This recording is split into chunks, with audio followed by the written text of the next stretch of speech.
What did I do? Okay. For some reason, I tried to hit the post button, and then like the window shifted a bit. Like sometimes windows automatically expand when they have like extra text just show up, and so the extra text showed up, and then some kind of thing like a link or something. Don't worry, it wasn't anything dangerous. It was like some kind of for more information, and then I accidentally clicked it, so it was just awkward. Awkward. But anyway. Oops. Do that later. Okay.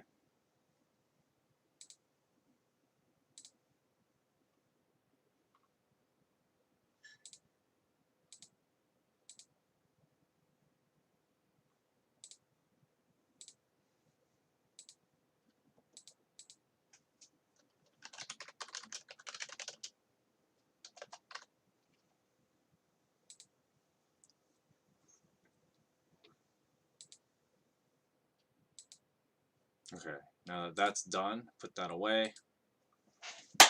Hello and welcome to the Streaming Parson Podcast. It's been a while. I think this is number 14. I was actually organizing my playlist because I should have, like, much earlier put all the podcasts into a playlist. And while I was doing that, I realized I actually misnumbered some of my podcasts. I think I did, like, number 11 twice. And so I swear I did not skip 13, if you're wondering. Like, where's 13? Because last year I supposedly ended on number 12. And then this one's number 14. So you probably wonder, well, where the heck's number 13? And apparently it's not like I didn't do a number 13. That was technically the one right before Christmas, the last one I did for the year of 2021. But then because I misnumbered the podcast 11 twice. It was 11, 11, and then 12, as opposed to 11, 12, 13, right?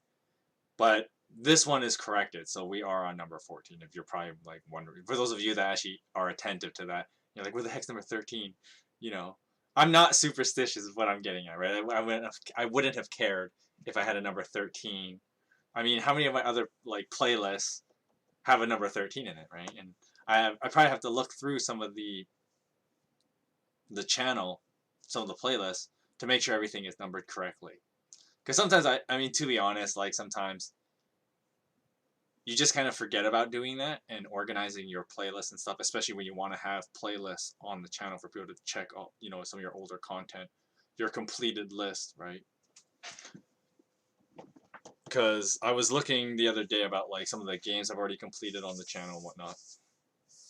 And so I was just kind of doing some organizational stuff as we move into the new year and make new playlists, right? As we start doing new content. So for those of you that, are just tuning in now and haven't been watching other content on the channel, and you're not quite sure what the new stuff is for 2022, I started streaming again, and I went back to game streams because there was a while where I didn't do any game streams. Partly because there wasn't any new games I was really interested in playing. So for a while last year, I played, like, a couple games I haven't played before, but they weren't, like, new games, right? So it's a little more difficult to maintain some kind of relevancy hype. And of course, one of the games that I tried to do that with, I ran into copyright claim problems because playing games like Bravely Default 2, you would run into problems like that. Especially when I learned that their music was done by Pony Canyon and they copyright claimed all the tracks, right? So anytime you, like, do map transitions, it was like copyright claim, copyright claim, copyright claim, and then, like, to the point that the streams were almost unwatchable. And so what I did for those videos, if you check the playlist, I think, like, the last third of the game or something like that, I just pre-recorded all the videos and treated them like they were streams. So I did it like the stream format, but they were all pre-recorded. So that was how I did Bravely Default. But hopefully I don't run into that problem as I want to play some new games this year. And one of them is by Square Enix, right? So Bravely Default 2 is also by Square Enix. And so when I play the next game that's also made by Square Enix in a couple of months when it comes out, for those of those of you unaware, Triangle Strategies, I've mentioned this multiple times that I'm definitely going to play that on the channel. I hope I don't run into the copyright claim stuff. I know there's the way of fixing it with utilizing like pitch alterations in OBS. So what would happen is the output of OBS for anything that I stream, the pitch of it would change, the sound of it would change a little bit, and that's how some YouTubers get around copyright claims of music and whatever that they use on the channel. They do like a pitch alteration, so then it's not technically the same song. And so that is something I'm looking into, and probably just do that to save me a bit of trouble. Although the only downside of that is that you kind of lose a little bit of, like, especially in a game like Bravely Default 2, for example. And no doubt this would be for Triangle Strategies because they're made by Square Enix, and the music tracks in a lot of JRPGs are pretty great. And so the pitch alteration will take a little bit away from that experience of like listening to really great tracks for the first time when you have to listen to it with a, you know, pitch alteration. But at the same time, you know, it's kind of one of those, what can you do about it, right? Because you really can't do anything about it. Because I don't want to run into like continual copyright claim stuff.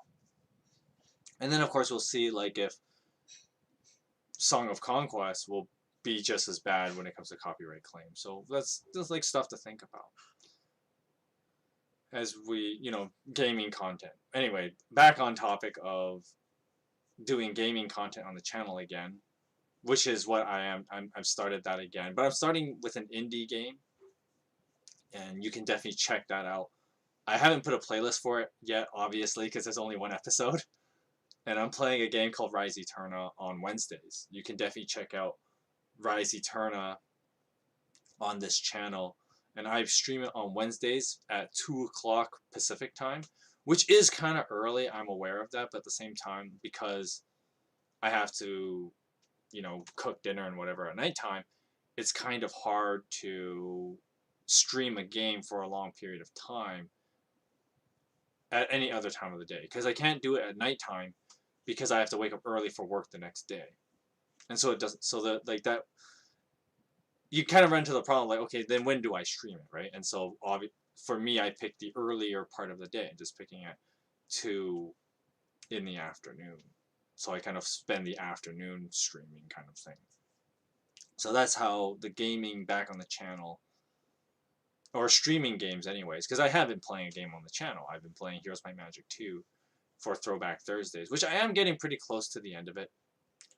And so what is very possible is I may kind of stop doing Throwback Thursday videos, because I do have quite a few Throwback Thursday videos. I've been doing Heroes Might Magic 2 for almost a year of videos on this channel, and so I have a whole playlist of that you can definitely check out. But, you know, after doing like most of the year with Heroes Might Magic 2, I think I might take a little bit of a break and use Thursdays to also stream, you know, other games as they come out. You know, thinking about Triangle Strategies and whatnot, because of course the problem of streaming a new game like that is you kind of have to stream multiple times a week. And so I think I would use Wednesday, Thursdays as my days for that. So that's how that will look like, right? Once I finish Heroes Might Magic 2 on the channel, which I am getting kind of close to finishing my current playthrough of Heroes 2, and then we'll see if I ever like do Heroes 3 on the channel or something like that. Because to be fair, I did play Heroes 3 back when the Streaming Parson used to be on Twitch, and I played Heroes 3 back then.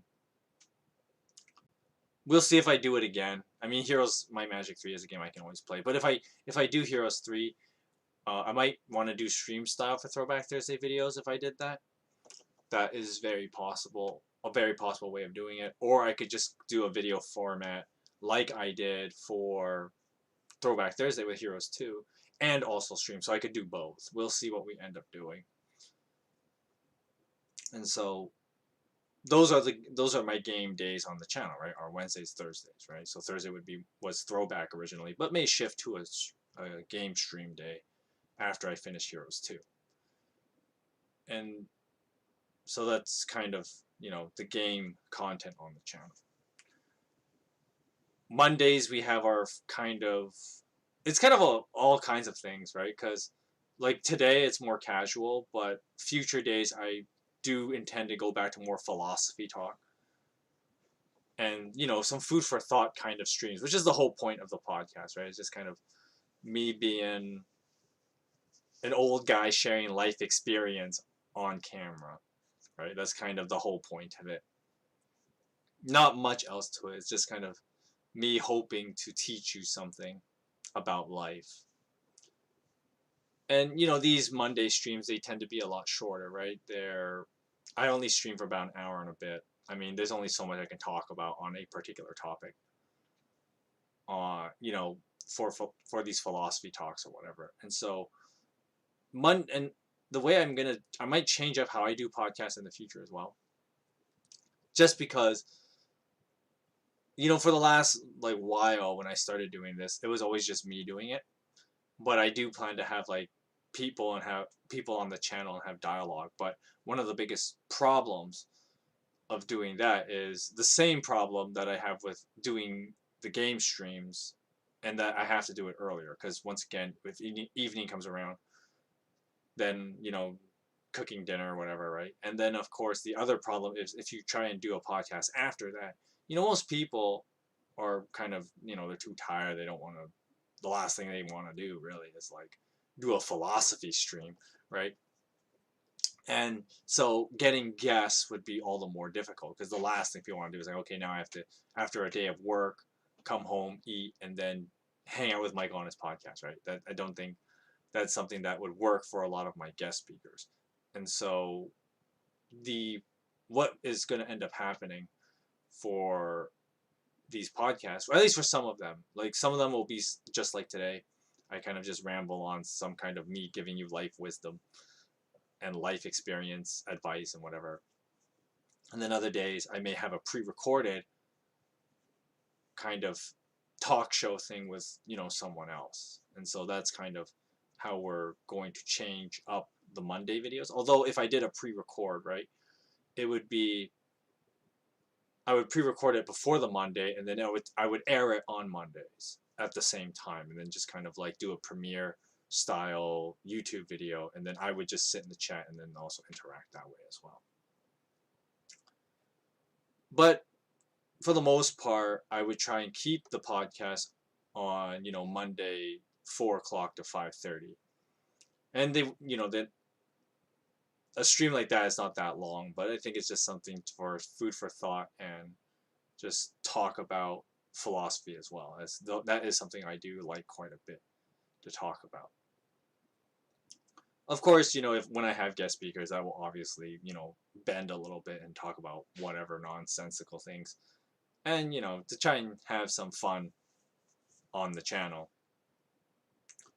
And then finally, one of the main things I do on this channel, aside from the gaming bit, would be my Bible reading streams. And yes, we are starting. I'm doing I'm taking a different direction from what we've been doing last year for Bible reading streams. Because for the last year, I talked about this on Friday when I was doing the first book of Luke reading stream. Last year I did like all Old Testament books, and I kind of did all the earlier ones anyway, right? So it was like Genesis, Exodus, Judges, Samuel, and then Kings.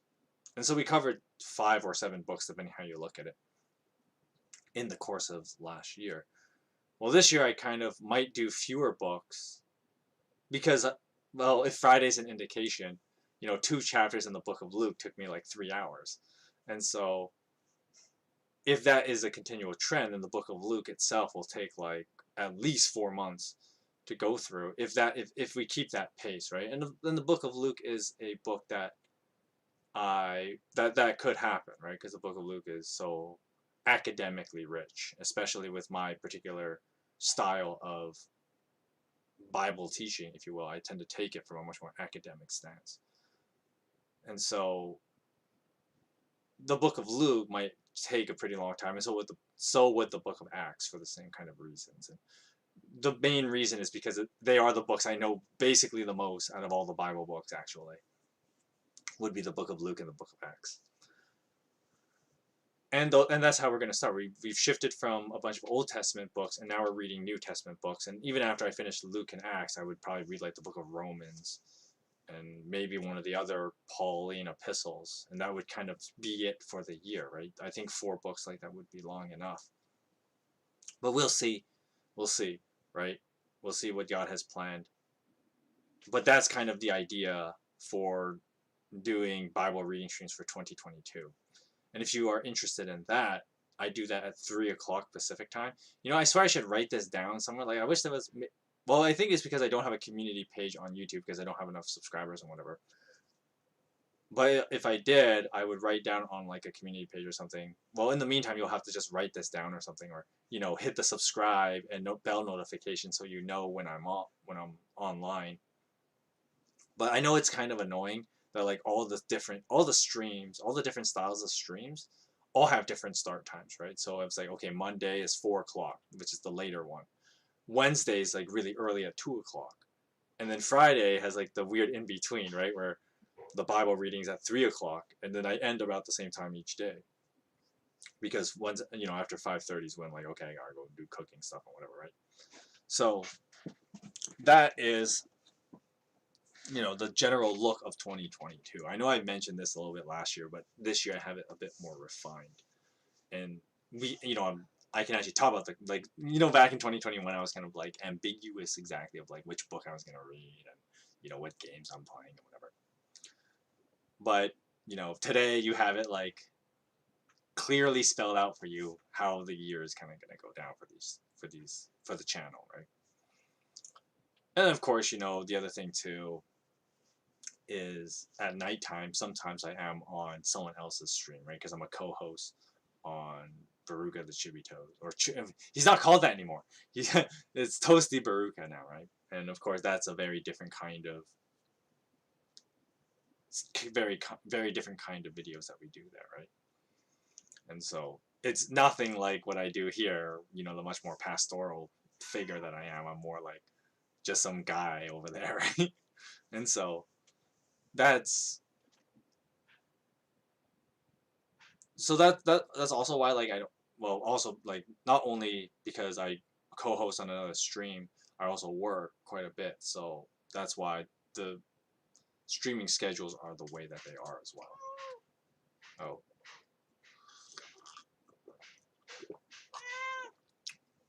And you're wondering what that is.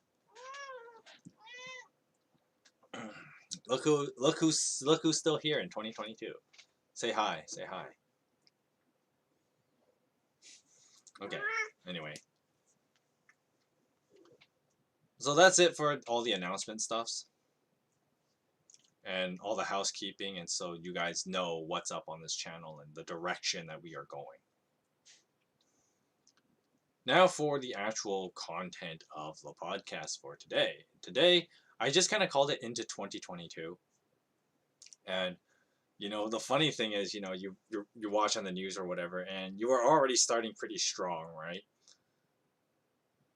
And, you know, one thing that I want to talk about of 2022, or at least in this podcast anyway, and concerning 2022, that's what I meant to say, is if you remember from my last stream in 2021, I talk about how one of the big things all of us should aspire to is to be better people. And the way I worded it was, you know, be the change you want to be the blessing you want to be, etc. And one of the things that I was thinking about, and I was at church yesterday, because I actually haven't gone to church in a while. The main reason is because I swear I'm not like a apostating pastor. That would be, you know, kind of ridiculous. I mean, you might think that because of all the hot takes I have on this channel, but the actual reason is because I work on Sundays. And because I work on Sundays, I don't go to Sunday church normally. And so, but for the last week, I took the week off. So I went to church on Sunday, and we were talking about how we should view this year as the year of turning. And this is a thing that like a lot of churches generally do when it comes to like the new year and talk about like, okay, all the plans that we hope, God will do in the new year, yada yada yada, right? You know the gist. It's not that different from how anyone else plans their, the new coming year, right? And so in church yesterday, there was this whole, we were talking about like how to prepare ourselves for how to do godly living and whatever in 2022. And on the one hand, it's basically review in some ways, right? Where, we just reapply certain biblical principles that we've always been doing, at least any Christian worth half their salt would be doing already, right? And because of that, it's kind of like a review in that sense. Not the best way of wording it, but you get the idea, right? And I say right way too much, but you get the idea. And then there's the next part about how people pray for like revival in the year, that God will, bring more people to faith and whatnot. And of course, our role as the church would be to foster, healthy communities and be able to inspire people to come to believe. That's the inspiration every church does at the beginning of the year. And so, I was at church yesterday and it was really no different in that sense. But the thing I do want to talk about today is, and yeah, I don't want to say that it annoys me or anything like that. That's not true at all. I'm not trying to give that impression that like, oh, the same talk that churches do every year about like, oh, new year, we're going to expect these things and God's going to do this and that. And I'm not trying to badmouth any of that by any stretch of the imagination. But the thing that I want to emphasize, which I think is very important for us believers today, is especially when the pressure is on us.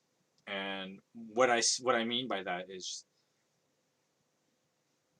when the world is watching and they're trying to find opportunity to find more reasons to put down the church and whatever. And anyone who says that's not the case doesn't know what they're talking about. But I know that's a bold claim. I mean, but then again, you're watching the Streaming Parson channel. You know this place is full of hot takes. But with the world watching and ready to see like, oh, what are the Christians going to do, whatever. Are they going to be the bigoted scumbags we always thought they were? And that's usually what most people kind of think, right? And that's one of the things that does become an annoyance. And it's always funny to, like, when I hang out on Toasty Burke's stream sometimes people get a little taken aback. At least when I was first part of, co-hosting those streams, that I act as proper as I do, right? And I'm like, well, on the one hand, one of the big problems is with the decline of religious piety in general. And I'm going to use that loosely in the sense that I'm not going to just try and play the holier than thou, like, well, this is a Christian thing and not other religions practices, because they do, to an extent, of being much more proper in their conduct to appease their religious beliefs. So I'm gonna use that religious piety term kind of loosely in that sense. But with the decline of that in North American culture, you don't see as much as that, right? Because it's so easy, it's so quick to people are quick to just be very vocal about their debauchery, kind of. I know that sounds terrible, but I mean, if you watch like when I'm co-hosting Toasty Burke, you know exactly what I'm talking about, and stuff like that. And being in environments like that, I know some people can be skeptical about, like, well, what's a guy like you, a pastor, supposedly, right? I'm supposedly a pastor, but at the same time, can you really call a guy a pastor when he's not like doing actual active ministry, minus this, because in some people's eyes, this is not real ministry, right? Some, in some people's minds, a lot of the more old-fashioned, and not just that, but people that like to maintain a level of class, the kind of Christians that all the people dislike about Christians. I know that sounds super negative, but you get what I mean, right? The kind of people that would look like, I know of people that actually look down on, like, okay, so I'm a pastor, but then, like, oh, what's my ministry? Like reading the Bible on camera. Ooh, right? That's not real ministry, right? But one of the funny things and then I thought of, I was thinking about, just on the side note, I was thinking about something funny. I was watching someone else's stream. Some person was playing video games on their stream, and they were talking about something you don't do at a job interview. And the person mentioned that you should never mention that you're like a streamer. And I've actually, and I thought about this, and it reminds me of a time that I actually did bring that up in a interview for like a pastoral position. And that may be one reason why they decided not to take me. Because, like, oh, that's kind of like what is that? That's different. And of course, one of the big problems of why, especially in a church context, letting like the pastor know that you're a streamer too, or you're an interviewer or whatever, would take away from your chances of being hired as a pastor. And so it's ironic, I'm doing the Streaming Parson thing, and in a way, this actually decreases my chances of being a pastor. And the reason, I think the logical reason behind it, now we can have all kinds of debates whether this is correct or not. But the reason is because, the pastoral expectation is you're kind of available to be a pastor. And so if you're doing streaming stuff like this, that decreases that availability. So the idea is that, well, as a pastor, I should always be around for when people have concerns about spiritual matters, or when somebody needs a marriage counselor, premarital counseling, or like a pastor to talk about for funerals and stuff like that, or whatever. And so if you're a streamer, then that takes away time from your availability. And I can see the arguments behind that. I can see why people would think that is a concern. But at the same time, and this is where, once again, we can have all kinds of debates about this, and I can try and justify myself of why, like, well, streaming actually is good for up-and-coming pastors, especially younger guys like myself, where, make up your mind. My cat's like back already, and she just runs in and starts meowing at me. It's like, okay, do you want to sit on my lap or not? Because she'll sit here for a couple minutes, I'll move around, I'll talk, and then she'll jump off and leave. You'll hear it frequently. You just kind of got to deal with it, right? Pets in a nutshell. Well, cats and dogs anyways. Dogs, I know, do that quite a bit too, and then cats do that when they want attention. I mean, I can't say pets in general, because I don't know how a snake would behave, if they would behave the same way. Or people who have, like, well, obviously fish as pets obviously don't behave this way. But anyway, my cat is just trying to get comfortable on my lap here, so I'm going to try and keep talking while I have to deal with this. But back to the topic at hand, with I could try and make all kinds of justifications why streaming does work for young and upcoming pastors like like myself.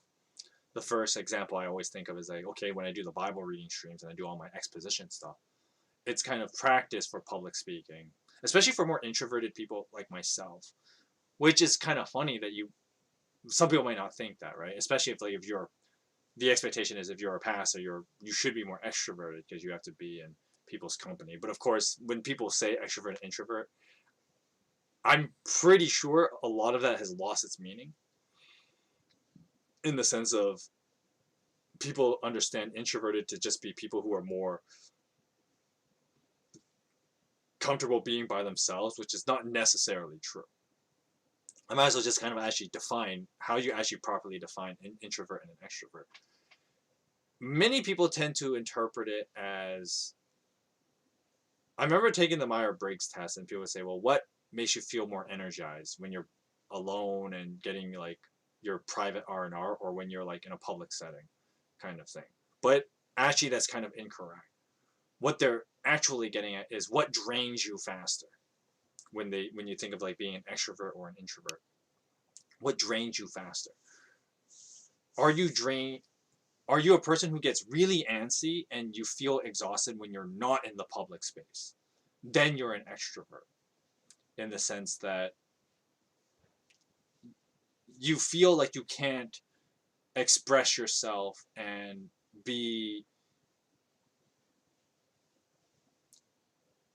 you can't be energetic if you're not in the public setting. That would be a better way to explain an extrovert, that they kind of need the more social gathering for that. And then the introvert would be a person that feels drained quickly when they are in the public spaces. And that's why they need to be, to go on their own at times. So that's the more accurate way to kind of define introvert and extrovert.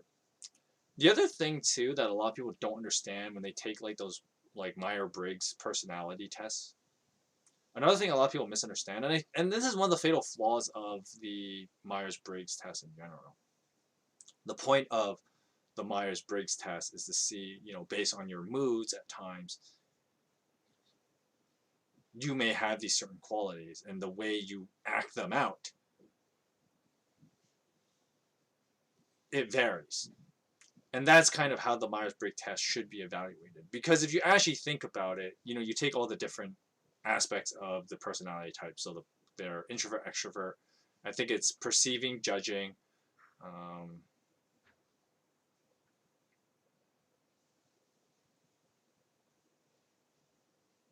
I can't remember the rest of it. But the point I'm getting at is, when it comes to like going back to the introvert, extrovert thing, in actuality, human beings go back and forth between them. So you're introverted at times, and then you're extroverted at times, because human beings are human beings, and we're fluid like that. Of course, yes, it is safe to say that, like, okay, some people are more inclined to be one more often than the other. That is true.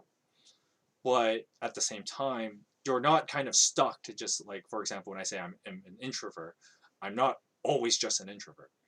Like, it does swing, the pendulum does swing to the other side, and I will become extroverted at times. And so that's where some people get that little taken aback by, like, oh, I thought you were more extroverted. It's like, no, that's not true. I am more introverted more often, because I do get drained pretty quickly when, like, I have to be in the public setting and in social gatherings. But okay, so compared to other people who are way more introverted, like I have a younger brother, he's way more introverted than I am. The pendulum will swing extroverted a lot less often. But using him as an example, like, even though he, has like certain medical conditions and whatever, and he's usually like stuck to his bed often, because due to certain medical procedures, his body's like, he has chronic pains, and so he tends not to want to get up from his bed, where it's nice, soft, and comfortable. But even that guy, he has like days where he's like, I'm going out, I'm hanging out with my friends, I have to be out. And so the pendulum does swing to the more extroverted side, because he becomes, when the pendulum swings and he adopts a more extroverted personality, I guess you could say, then him being at home in the comfort of his bed ends up becoming exhausting, as opposed to relaxing, like being in a comfy bed should be. And all people go back and forth. Some people are more extreme than others. And then, of course, I think for myself, I'm a lot more in the middle. So the pendulum swings pretty equally between the two for me. The other thing, too, that may make people think I'm more extroverted, even though I'm not, is because of, doing education and training up to be a pastor. This goes back to the whole, like, okay, pastors are expected to be, like, available for, like, spiritual discussions, and to be able to hang out with, like, the congregation members and whatnot. And a lot of typical churches. And so when I was in seminary, where we have certain courses on like pastoral counseling and whatever, an important skill we learn is to be able to talk to people at any time and be able to hold conversations. This is where one of those funny things where, like, even when going on an example with my buddies from the Tosi Baruka, where I'm a co-host on that channel, we talk about all kinds of really dumb shit on that channel. That's just how it is, right? And even though, like, there's a bit of an age gap between myself and the guys there, right? Because all those guys are like in their early 20s. I'm like 10 years older than them, right? So there's a clear generational gap. Not generational gap, it's not that level, but the 10 years is a big difference. I'll tell a little side note about, you know, how big of a difference 10 years is. But basically, on the Tosi Baruka channel, yes, this is a small advertisement for that channel, right? Because I keep talking about it. And I am a co-host there. But an important skill, and you notice it a lot more when I have to talk to other people, right? Like right now on a podcast like this, you don't really notice how I'm keeping, like here, you probably think it's pretty impressive. I can keep this like monologue for as long as I can. And part of that is a very important skill that I learned and developed and honed in seminary, because of course the pastoral counseling courses and other courses related to like training up pastors, you develop an important skill of being able to like talk to people and hold conversations about all kinds of things, because fundamentally, a purpose has an agenda.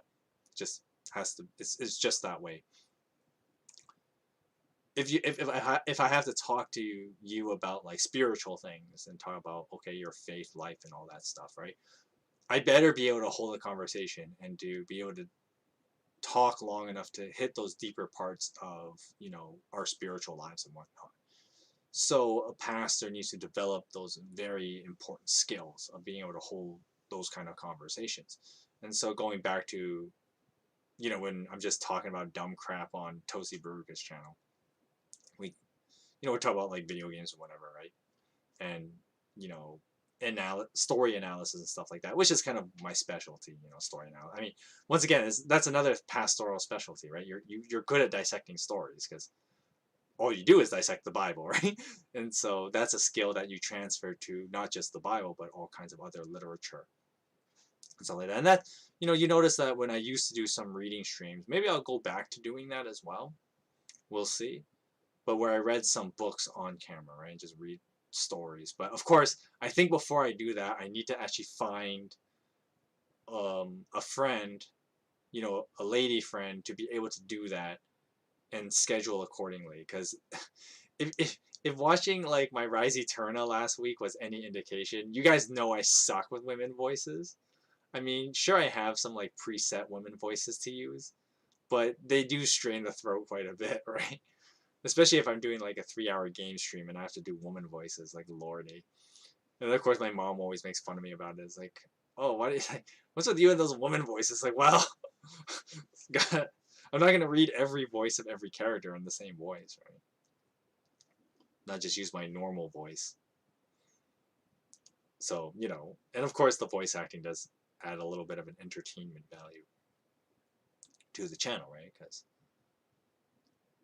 as I mentioned in the past, I do have a bit of a background in theater as well, which is another thing too that really transfers well with my pastoral work, if you will.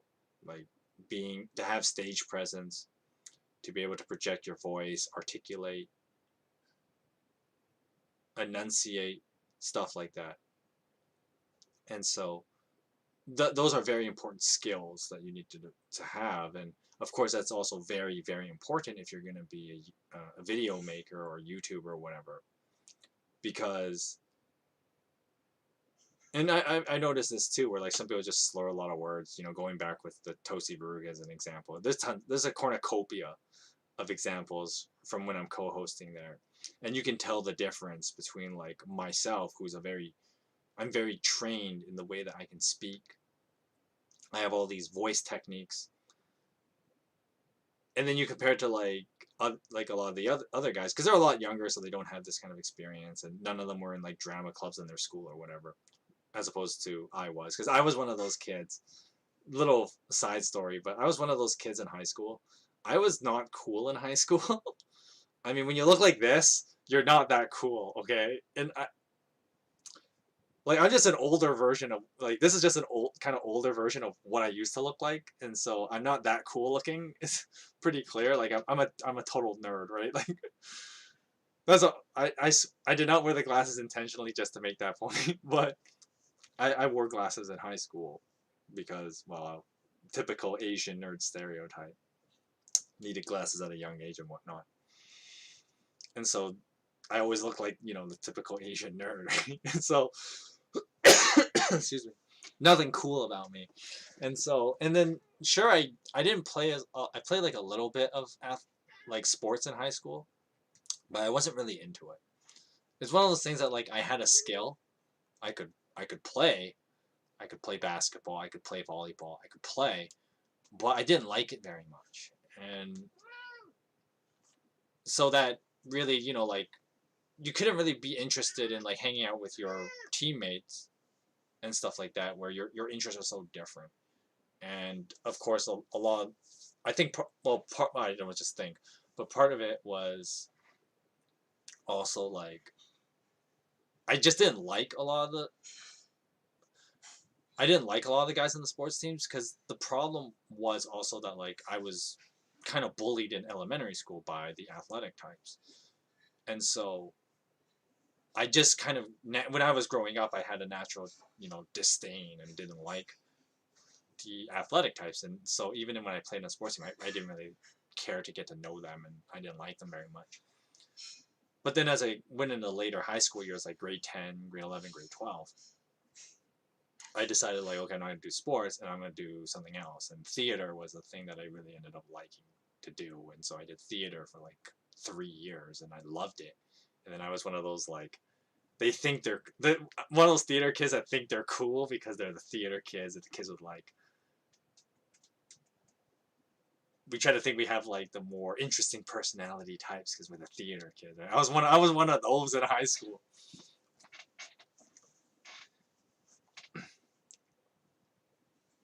But anyway, back to, okay. So I just had to mention that, like, yeah, in high school I was one of those theater kids because I thought I was cool in that sense, even though I wasn't cool by like a lot of the typical measurements that high schoolers would use. But what I'm grateful of is that those theater skills taught me a lot of those. Being in theater taught me a lot of interesting skills that transferred very well to pastoral, and like the public speaking is a big one. Being able to like have a personality, especially like, and once again on YouTube, that's how you can tell people who have a little bit of that theater background or like some kind of drama class experience or something like that.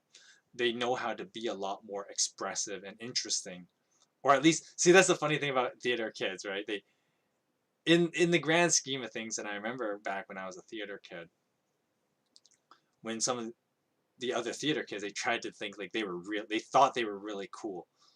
And then one of the things you just naturally develop as a theater kid is that you're a good actor.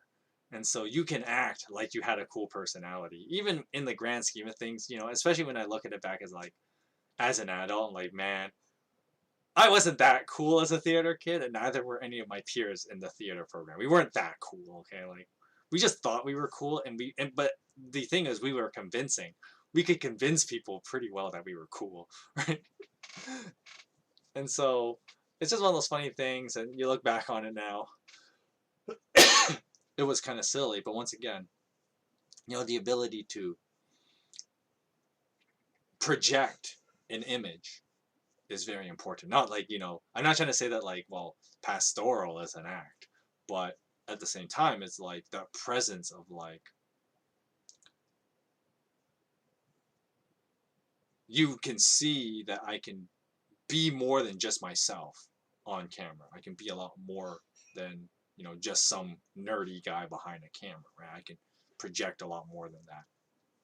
And that's an important skill that I developed. And so now to try and bring this all back to the original thing about like, okay, being a pastor, but at the same time, I'm more introverted than I'm extroverted. Although, like I said earlier, I do swing between the two a lot more evenly compared to other people. Because, I mean, like I mentioned earlier, using my brother as an example, my brother is way more introverted than he's extroverted. And the extroverted part of his personality doesn't come out very often. And there's a lot more people that are in that extreme, right? They tend to be one a lot more often. But at the same time, I would also say that human beings in general, being human beings, we bounce back and forth between all these different personality types. You look at like the Myers-Briggs, for example, and there's like 16 different combinations based on no, it's more than that, but you get the idea. But basically what I'm getting at is that human beings swing between all of them. Sure, they are certain personality sets more often than others because it's more comfortable, but at the same time, as human beings, that we are fluid and we're explorative in our nature. That's the human nature in a nutshell. We tend to swing between all of them.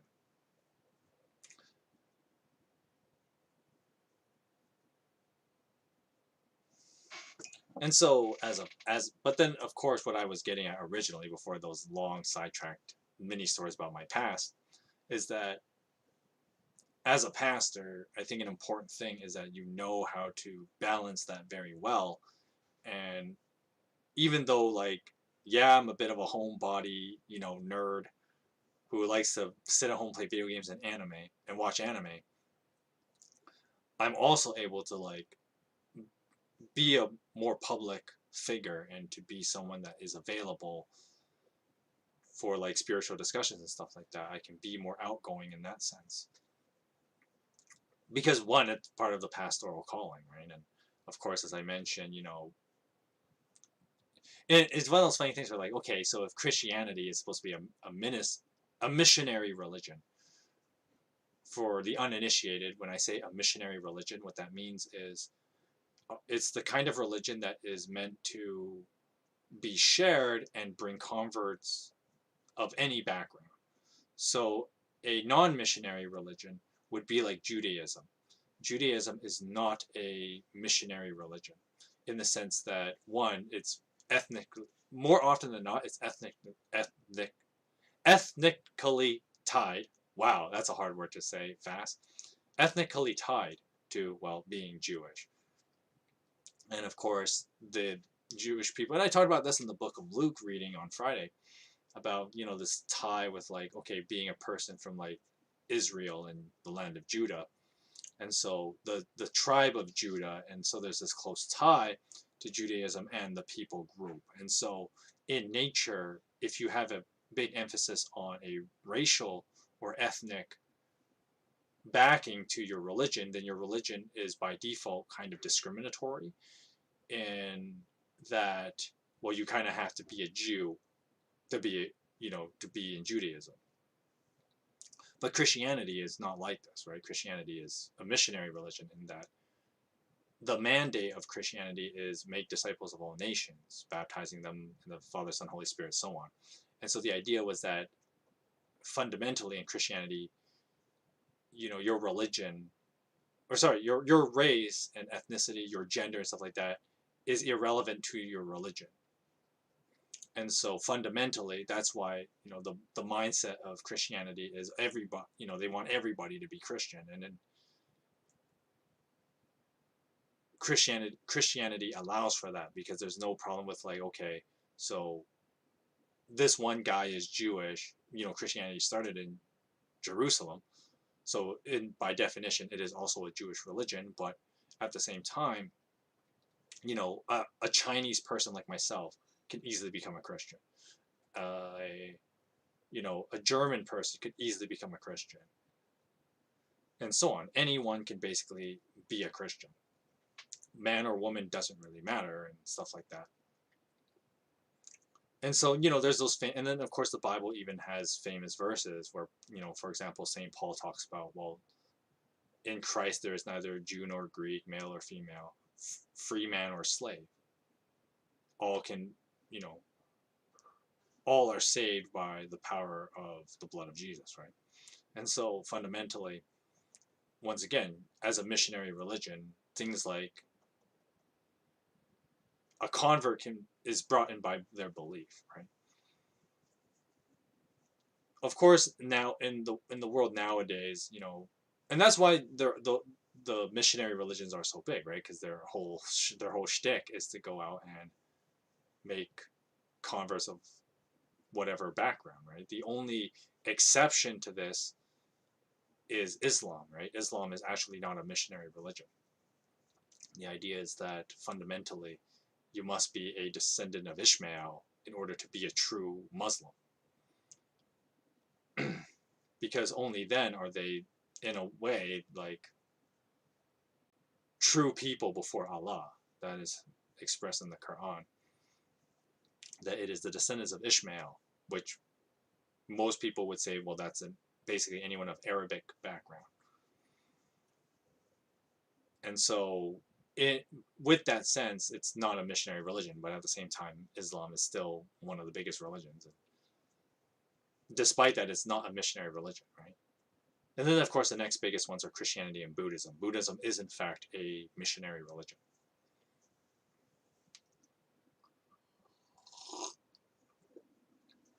But Buddhism is very different, because Buddhism originally started out as a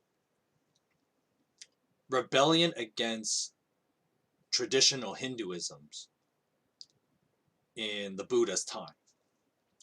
I mean, a little brief history of the birth of Buddhism, basically, was there was this guy named Siddhartha Gautama.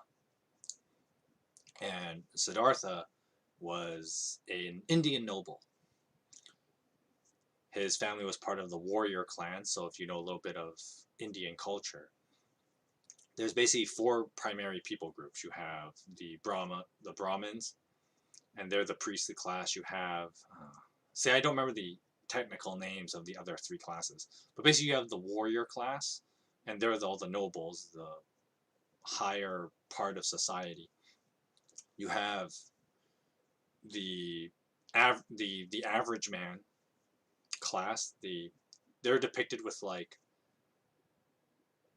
the chest of Brahma. So the idea is that the 4 people groups are like depicted with different body parts of, well, God. And so the head was the Brahmins, the intellect, and the mind being closest to God. And there's a whole thing I mentioned in the Bible reading stream about, like, for example, why in Hindu cultures memorizing their sacred text was so important, right? Because if you had that ability to memorize the text, then that showed you were closer to God. And so for a long time, before modernity, basically, they actually never really wrote down a lot of the religious texts, like the Vedas, for example. They weren't written down because the priestly class made a big deal out of memorizing the scriptures. And then you had the warrior class, where Siddhartha is from. And so he was a noble, because warrior class in any culture tends to be of the noble class. You think of, like, well, the Japanese equivalent is like the samurai, right? And the samurai is obviously a noble, the upper echelons of society. And then you had the working class people, the everyday, people like you and me, most of us, right? And then the last class were the slave class, depicted with like the feet of God, because they're the feet, they're at the bottom, and they're the ones who have to maintain everyone else above them, right? So you had priests, warriors / nobles, the average man, and then the slave. And so Siddhartha, who was of the warrior class, because he was of nobility, I guess for some weird reason. I mean, you can think about this in like upper for lack of better words, more privileged people in our modern era, where because they're privileged, they don't have to like deal with the suffering, if you will, of like everyday people and even people in the lower part of the economic, stratas. Trying to use a modern equivalency. So basically Siddhartha, being privileged, he wasn't exposed to a lot of the ordinary life of people. And so what happened was one day he went out from his house and he saw like an old person that was like very sick. And he was taken aback by it. And it shocked him that there was suffering in the world, because for a long time he just lived a privileged life. And then he was enlightened to understand that, the four pillars of Buddhism, right?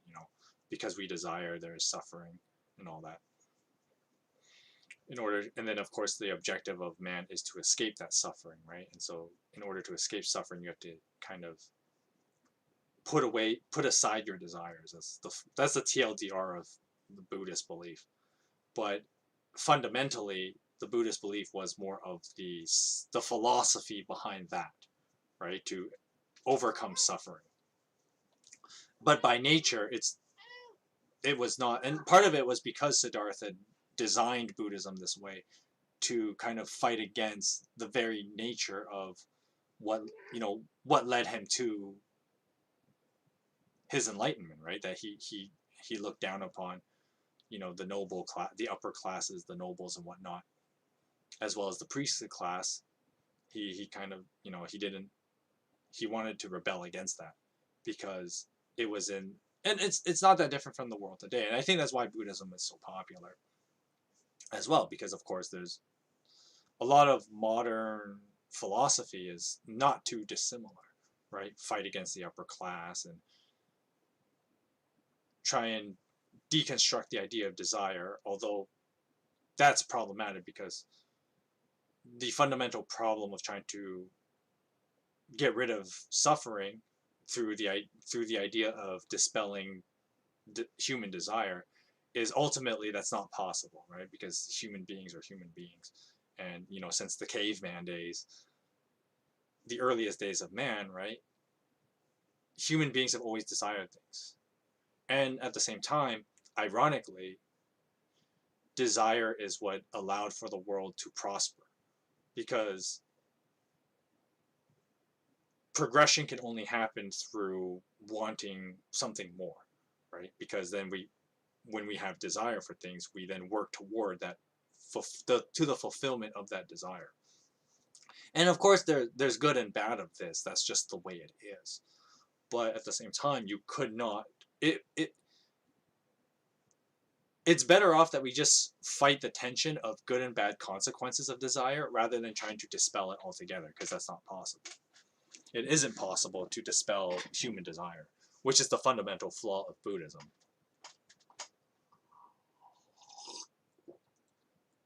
Not that I'm here to critique Buddhism in that way, but at the same time, it was kind of the birth, going back to the missionary religion idea, because the dispelling of desire is the ultimate goal of Buddhism. That is a concept that does not require things like your race to be relevant, right? You just have to be a person who wants to dispel desire, and therefore you would fall under Buddhist philosophy. And of course, Buddhism originally did start as a philosophy, as opposed to an actual religion. So in a sense, it's not a missionary religion, because it's not really a religion. It's a philosophy to combat human desire. But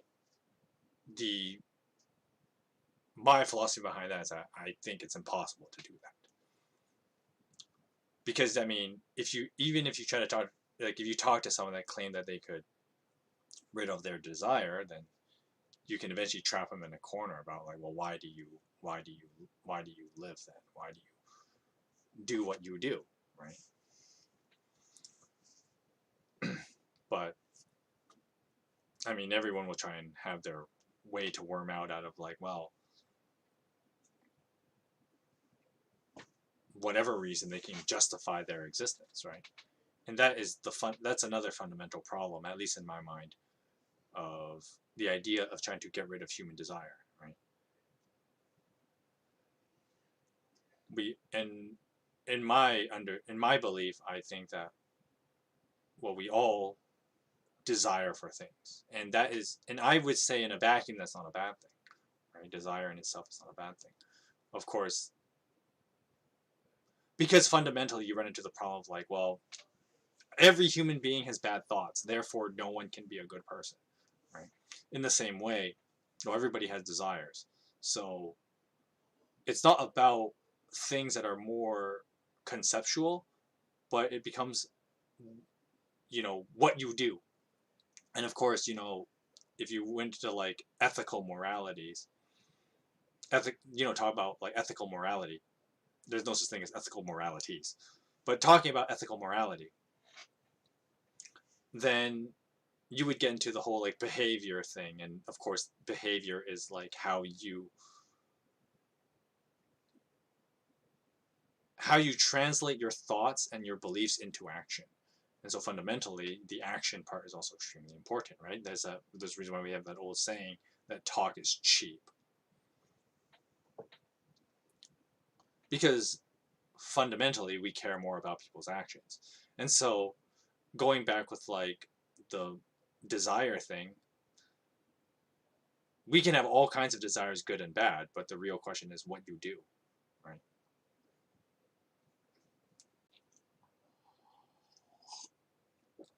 But at the same time, more importantly, is the conscious thought of how you want to translate anything that happens, anything that happens in your inner person. Because, contrary, this is one of those things that like some people had trouble with the Bible. And Sermon on the Mount brings this up, where Jesus talks about like, well, it is written that you shall not commit adultery, but I say to you, even if you look at a woman lustfully, you've committed adultery in your heart. And so, contrary to popular belief, Jesus was way more strict than the Old Testament, where people say, well, Jesus was nicer than the Old Testament. Wrong. If you read the Sermon on the Mount properly, you would know that. But basically what Jesus was getting at in his Sermon on the Mount, he was about how like it's not just the action itself, but your behavior and how you transmit any thought to a potential action, which is how behaviors are, right? And so even the transitioning of like a thought,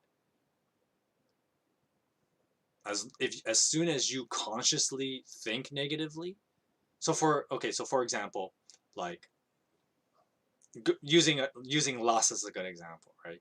So you see a person with an attractive body, and it's one thing to be like, well, that person's got a nice body, but then it's another thing to be like, damn, that girl be fine in bed, right? So you've made that conscious idea of like, okay, now I'm kind of thinking of her as a sex object. It's not just an attractive body before me and I like it. See, there's a I know, of course, one of the things that the Bible warns us about is that line is pretty thin, and that's something that we always have to be very careful of, right? And that's why it's so quick to like slip into sin kind of thing, right? Because the line is pretty thin. But I would still say that there is a very clear difference between like, okay, I see a woman with an attractive figure and I like it, because of course there's like evolutionary things behind that too, right? So I see a attractive woman who's got a nice body and I like it. It's another thing for me to think then that like, oh yeah, I totally smashed that, right? I know it sounds so crude when I put it that way, but you get the idea, right? Once I turn that into that kind of thought, then I'm kind of crossing into that, the lustful territory. But basically, the differentiation of like eliminating of desires itself, for example, is like, okay, like the problem of like when a guy just like looks at women passing by, because, well, one, he's evolutionary pre-programmed to do that, right?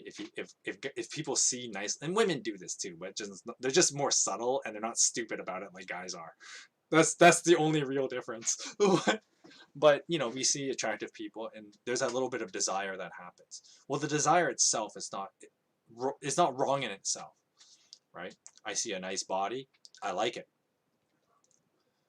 But then once you start like thinking about how, oh, I want to satisfy like my personal desires out of that, and so like, you know, thinking about like how I can undress her with my eyes kind of thing, or something stupid like that. You get the idea, right? Then that's where, you know, it's that's more than just a desire, right? Because once again, the initial desire is just like, oh, you got a nice, you know, there's a nice body and I like it, it's good looking, it's nice to look at, whatever, right? But then the active thought of like treating it as a sex object, well, then you've crossed that line. And so what we as people should always work on is how we, and this is the idea of behavior, right? Is how anytime our desires act up on any kind of stimulus, well, how do I then think about my attitude toward my desires, if that makes any sense? Your attitude toward your desire and your conscious attitude toward how they manifest. That's something that's something you need to be mindful of all the time, and that's the thing you are held accountable to. And so, you know, this can be true about like, this is one of the things too where like the popular debate that used to be around when it came to like how Christians ought to view the issue of homosexuality is a good example of this, right? Because once again, the desire itself, you can't really, that's just part of human pre-programming, and so you can't really do anything about the desire in of itself. But the the the line of where do I end up committing sin is where the Christian worldview would be, well, any attitude I take about any desire I have, I should always focus back on what does God want for my life, as opposed to how I can fulfill my own desire. That's fundamentally the Christian worldview of it. And so, when the old debate about Christianity and homosexuality, well, a person may have a desire, say like, oh, you know, that a guy looks at another guy's like, damn, that guy's hot, right? He's got a nice body. But then the mental process would be, okay, but what does God say about this, and how should I behave? Do I just say, you know, forget your rules, God, I do what I want, or, you know, your will be done? And, you know, that's one of the things that people forget about with like the Garden of Gethsemane story, when Jesus was talking about, you know, his desire to escape the cross, but then his thought process acknowledges the plan of God and for the redemption of humans. So that's the profound nature of when Jesus says, well, not my will, but your will be done. Because there's the desire part that Jesus voices, that like, you know, if this cup be taken from me, then let it pass. And so his desire is to not die, because, you know, getting brutally killed like that kind of not fun, right? And so Jesus himself would, you know, he expresses the desire of escaping from death, but then at the same time, it is ultimately for the salvation of humans that there must be the atoning sacrifice. And that's why, you know, once again, you read through like the book of Hebrews or something, and it makes a big deal out of that, right? That Jesus is the high priest who gave the ultimate sacrifice. That's so emphasized because that is what was required. And so going back to the issue of human desire, what I'm trying to get at is you can never get rid of that truly, though, right? You can never really truly get rid of human desire. But the thing that we ought to cultivate is to develop good behaviors in regard to our desires and use those for positive means, right? And so going back to the very beginning of the talking topic of the podcast would be, well, what do we do about 2022, right? And the things we want out of it and all that stuff, right? And everybody has that hope that 2022 will be better than the last year because, you know, last year sucked and all that, right? Well, we all have desires to make things. We all desire to have 2022 be better, but how are you gonna get there? How are you gonna get there? And I think a big part is to develop the kind of behavioral mindset that you're going to proactively make it better, as opposed to expect the year to do it for you. Because if life teaches you anything, is that life will not do anything for you, right? If you want something in life, if you want to, those desires, if you will, if you want to fulfill them, you're gonna have to do something. But at the same time, don't just do it for yourself, but rather utilize that to be, as I worded it last year, be the blessing that you want to see, right? Be the blessing in other people's life. Go out there and care for others and use your desires to improve the life of others and not just yourself. Obviously, you got to improve your own life as well. But how that comes about is how we cultivate a nurturing lifestyle for others as well, right? And fundamentally be the blessing you want to have in your life, right? Which is, just my fancier way of, treat others as you want to be treated and whatnot. But not just in the sense of like, well, don't be an asshole so then others won't be an asshole, but be a better person. Make other people better around you, and then you will be a better person. And so that's fundamentally what I think how we should go about this year. And that's all I've always talked about. Like, that's kind of the purpose of this channel, is like me passing wisdom on to you, right? And so through this channel and through other means in my own daily life as well, I try to always be able to share wisdom with others, and always try to be someone who's nurturing to others, because that's what we need, right? And people need that nurturing. And so instead of saying, well, instead of me saying like, oh, you should be a better person, it's like, well, let's be better people, and I'm going to be a better person for you, and I will show you, and through how I live, then maybe you will learn to be a better person because of how I live. And that's the attitude we should have as we go into the new year. And so that's kind of my vision, if you will, of how we ought to live for 2022 and henceforth, right? Because then you just keep improving upon that idea. And basically, what I'm trying to get at as well, and a peeve of mine, is that don't expect, the improvements to just come to you, right? That's a very shitty way of thinking, right? Life isn't going to do it for you. You have to be the one to make your life better. And so that's my first major chunk of wisdom for 2022 for you.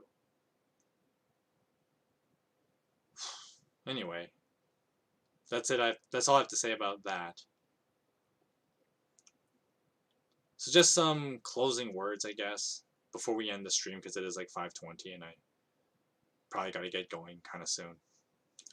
But, as we enter 2022, I hope that, this is a place that we can improve the way we live, our thoughts, and grow in our thinking. Because one of the other things too, maybe this is just like the nerd in me or something, but one of the biggest frustrations I have, and I see this in all kinds of places, where there's not enough intellectual honesty. And I really want this to be a place where we can just think things through together and be real about it, because that's how personal development occurs. And something that I wish I had more of that when I was younger. I wish I had someone to really teach me that a lot better than me trying to figure out half of this shit myself as I got older, right? And so I hope that, this channel will be a place for you as well to cultivate that. And, I left my personal Discord in the description, so that, you can talk to me and we can try to do those mental exercises together and grow as people, ultimately, right? Because that's what it comes down to at the end of the day, is for us to be better people, to be more loving, more caring, right?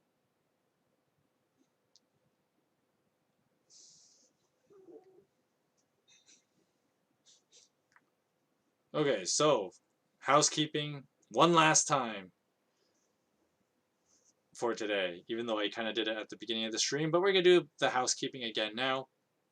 So next time I am on stream will be on Wednesday. This Wednesday, I am with my buddy Shining Light as we play through Rise Eterna.